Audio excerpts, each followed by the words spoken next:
아멘. 오늘 하나님 저에게 주신 말씀은 로마서 12장입니다. 로마서 12장 9절에서 14절 말씀입니다.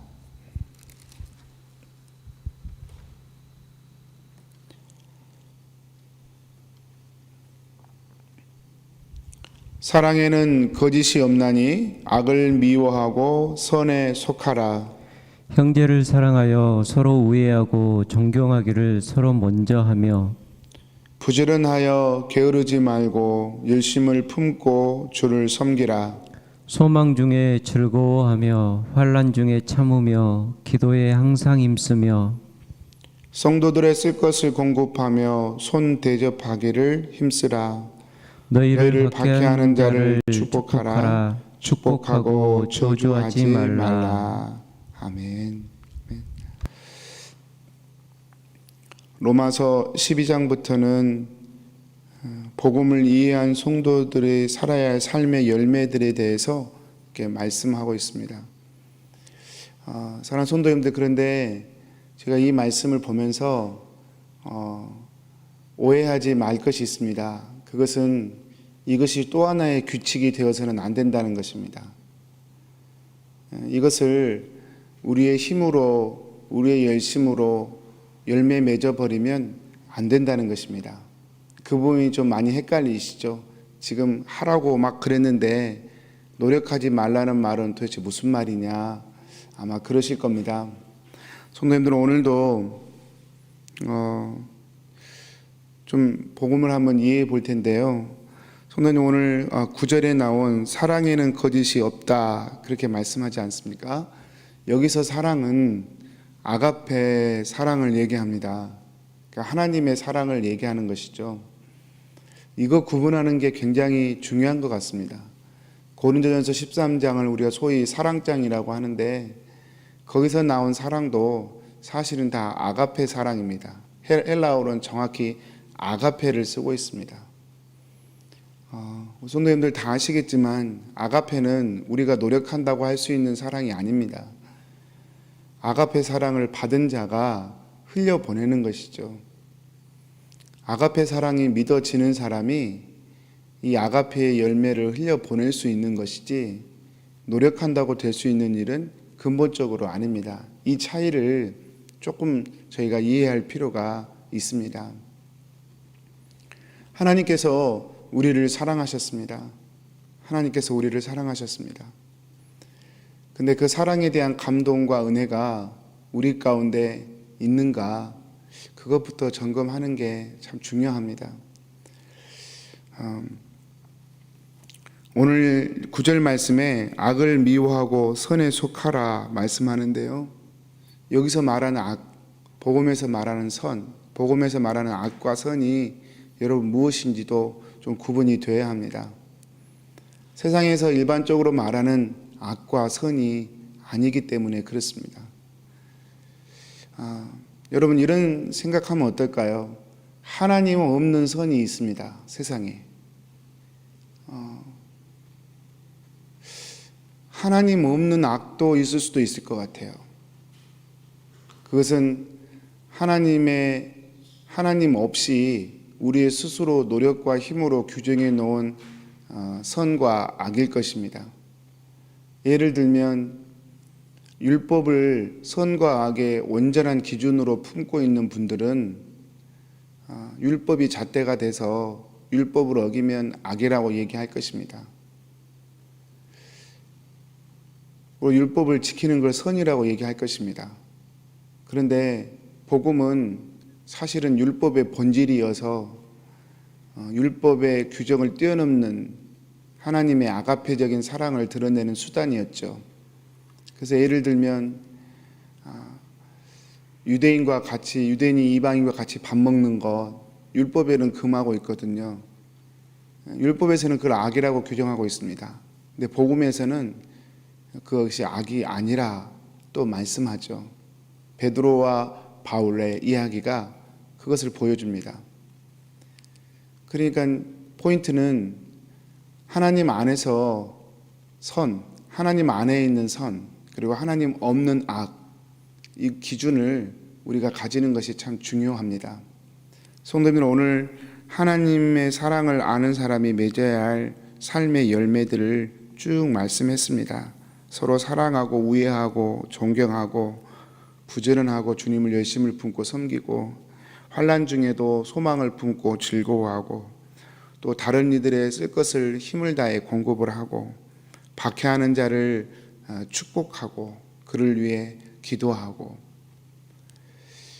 여러분, 이것은 복음을 이해하고 받아들이는 것만큼 우리가 할 수 있는 일이라는 것을 여러분 우리가 보아야 합니다. 그러므로 이런 말씀 보면서 오늘 또 내가 무엇을 해야 될까라고 고민하기 이전에 복음의 기쁨이 내 안에서 회복되기를 먼저 갈망하셔야 된다고 생각합니다.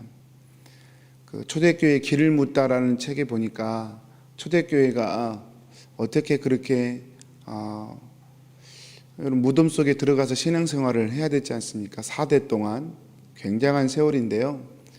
근데 그런 세월이 지나서 한 300년이 지났을 때에 로마의 10% 정도가 그리스도인이 되었다는 것입니다. 로마 인구의 10%가 그리스도인이 되었어요. 근데 참 신기한 것은 예수님을 믿어서 좋은 것이 하나도 없던 시절의 이야기였다는 것입니다. 그러니까 예수 믿으면 무덤으로 내려가야 돼요. 왜냐하면 지상에서는 살 수가 없어요. 매매도 할 수 없고 잡히면 죽는 거고, 그러니까 예배를 드리기 위해서 또 삶을 살아내기 위해서 무덤에 들어가서 살아내야 했습니다. 뭐가 좋겠습니까? 정말 인간적으로 좋은 건 하나도 없습니다. 그런데 그런 세월이 300년이 흐르니까 로마 인구의 10%가 크리스찬이 되었다. 그래서 로마에서 사실은 기독교로 공인할 때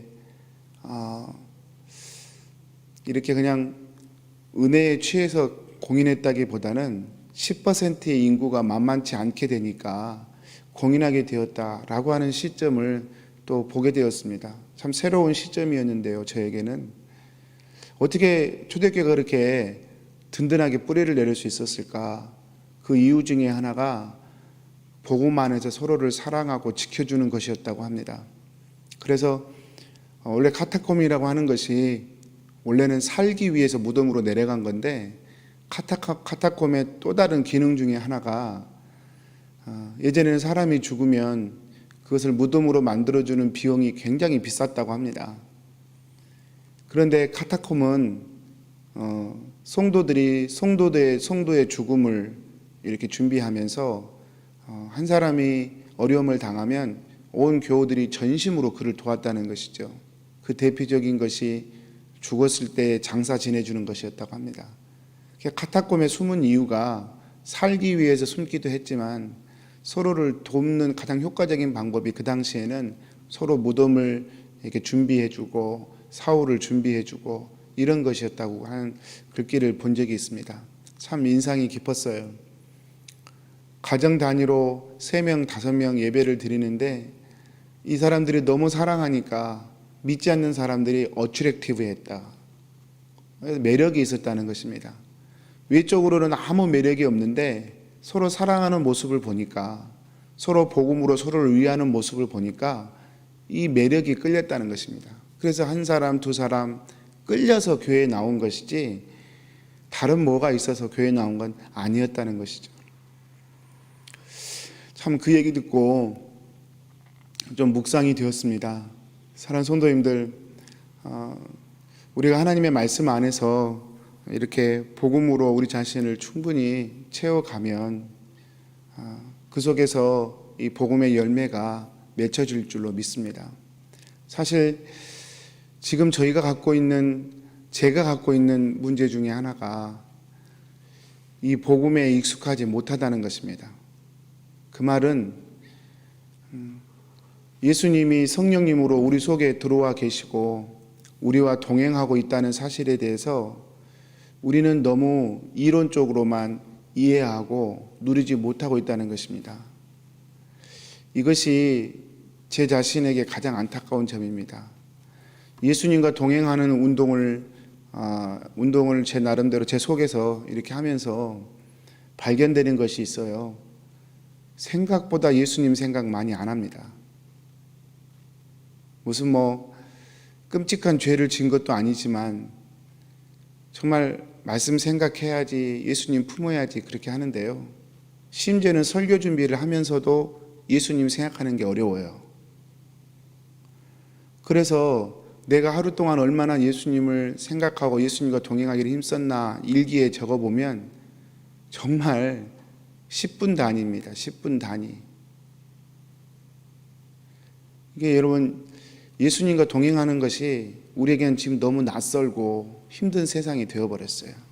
그래서 교리적으로 신념적으로 예수님을 믿으니까요, 여기서 나온 힘이 안 생기는 것이죠. 이것이 솔직한 우리의 심정인 것 같습니다. 그래서 이런 말씀을 보면 숨이 턱 막히죠. 아이고, 나온다도 살기 힘든데 내가 뭘 더 해야 될까? 왜 이렇게 자꾸 신앙생활이 무거울까? 그런 부담부터 생깁니다. 그렇지 않습니다. 믿음이 믿어지는 거라고 한다면 이런 열매들도 맺혀져야 하는 것이죠. 그래서 가장 첫 번째 해야 할 일이, 사랑하는 성도님들, 좀 시간이 걸리더라도 좀 더디더라도 열매에 먼저 우리의 신경을 쓰기보다는 주님과 동행하는 삶에 우리의 시선이 먼저 가야 할 줄로 믿습니다. 그 유기성 목사님이 쓰신 책 중에 그 교회의 한 산부인과 집사님의 이야기가 있더라고요. 이 산부인과 집사님이 나누신 이야기 중에 한 이야기가, 처음에 아이를 낳으러 이제 산모가 들어왔어요, 병원에. 그래서 이제 아이를 이렇게 분만 받으려고 이렇게 하는데 너무 긴장을 해가지고 몸이 잔뜩 굳어 있는 거예요. 그래서 이 의사 선생님이 환자에게, 산모에게, 산모 심호흡하세요, 심호흡하세요, 그렇게 말씀했대요. 그랬더니 산모가 얼마나 긴장을 했던지 심호흡하세요, 심호흡하세요 그랬는데 심호흡, 심호흡 그걸 따라하고 있더래요. 성도님들, 심호흡하란 말이 숨을 길게 내쉬라는 얘기잖아요. 당황하니까 그 말을 따라해요. 이것이 우리의 신앙생활할 수 있겠다, 저는 요즘 생각하고 있습니다. 주님이 복음을 믿는 사람은 이렇게 산다, 그렇게 말씀하시니까 우리는 그럼 이렇게 살아야 복음이 믿는 사람이 되니까 또 열심히 열매를 맺어야 되겠다, 또 이렇게 생각하는 것이죠. 심호흡해라 그러니까 심호흡을 하지 않고 심호흡 말만 따라하고 있는 것이죠. 사랑하는 성도님들, 우리가 믿는 믿음은 율법이 아닙니다. 규칙 지키기 싸움이 아닙니다. 누가 얼마나 규칙을 많이 지키고 또 규칙을 많이 지켜서 훌륭한 사람이 되는가의 싸움이 아닙니다. 우리의 싸움은 정말 주님과, 주님의 십자가를 믿고 주님과 동행하는가, 동행하지 않는가, 그 싸움입니다. 사랑하는 성도님들, 오늘 또 말씀으로 축복합니다. 이런 열매들을 저와 여러분이 궁극적으로 맺어갔으면 좋겠습니다. 그리고 맺게 될 것이라고 믿습니다. 그러나 그 맺어감이 또다시 나의 노력과 나의 의와 나의 자랑의 뿌리에서 맺혀지는 것이라면 그러면 복음은 아무런 능력이 없는 것이죠. 오직 주님의 십자가의 은혜에 취해서 주님을 사랑하는 자가 되는 것, 그것이 오늘 또 저와 여러분이 달려가야 할 신앙의 길이 되시기를 축복합니다. 바로 거기에서 이런 열매들도 맺힐 것이죠. 우리 기도하겠습니다. 사랑하는 하나님 아버지, 오늘 또 주의 은혜 감사합니다. 하나님,